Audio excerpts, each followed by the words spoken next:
தக்காளி செடி நட்டு வச்சுருந்தோம் பார்த்தீங்களா? அந்த தக்காளி செடியில் ஒரு செடி நோய் வந்துருச்சு. அது என்ன நோய் தெரியுமா? வேர் முடிச்சு.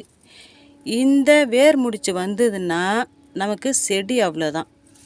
செடியை பார்க்கும்போதே தெரியும். இங்கே பார்த்தீங்களா, நல்லா சூப்பராக வளர்ந்து வந்தது.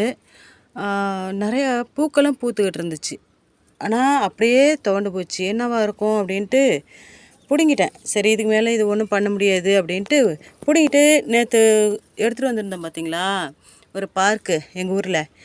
அந்த செடியை நட்டு வைக்கலாம் அப்படின்ட்டு பார்த்தேன். ஆனால் இப்போ இந்த வேர் முடிச்சு இருக்கிறது எல்லா செடிக்குமே வரும். இந்த மண்ணில் ஒரு அந்த பாக்டீரியாஸ் இருக்குது, கெட்ட பாக்டீரியாஸ் இருக்குது. வேர் முடிச்சை உருவாக்குற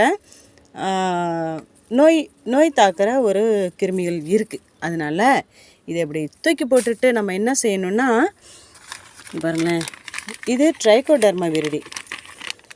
இந்த ட்ரைகோடர்மா விரிடியும் இதை கொஞ்சம் சேர்த்துக்கிட்டு,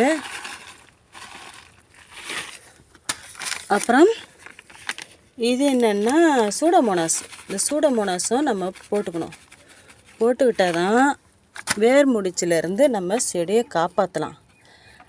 நம்ம ஃபஸ்ட்டே என்ன பண்ணியிருக்கணும்னா, மண்கலவை கலக்கும்போதே நம்ம கூடுமான வரைக்கும் இந்த மாதிரி கிடச்சிதுன்னா கொண்டு வந்து மண்கலவையோட சேர்த்து போட்டுக்கணும். அப்போ தான் நமக்கு செடி நல்லா வளரும்.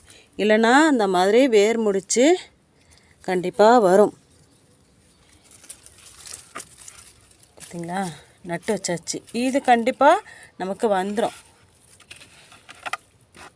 ஏன்னா நம்ம சூடோமோனாஸ்லாம் போட்டிருக்கோம்ல, அது வந்து இயற்கை பூஞ்சை தான் அதெல்லாம். அது இனிமேல் அப்படியே நமக்கு செடி நல்லாவும் வளரும், சூப்பராகவும் வளரும். அதனால் இந்த சூடோமோனாஸும் ட்ரைகோடர்மா விரிடியும் நம்ம கையில் வச்சுக்கிறது ரொம்பவே நல்லது. இது எங்கே நமக்கு கிடைக்கும்னா, தோட்டக்கலைத்துறை இருக்குது பார்த்திங்களா, அங்கே கிடைக்கும். அப்புறம் வந்து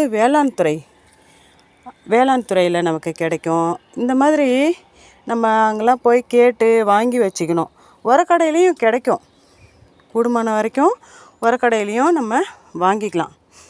ஆனால் கண்டிப்பாக நமக்கு சூடோமோனாஸும் ட்ரைகோடர்மா விரிடியும் கன்ஃபார்ம் தேவை. நீங்களும் மாடித்தோட்டம் வைங்க, சூப்பராக இருக்கலாம், சந்தோஷமாக இருக்கலாம். ஓகே, பாய்.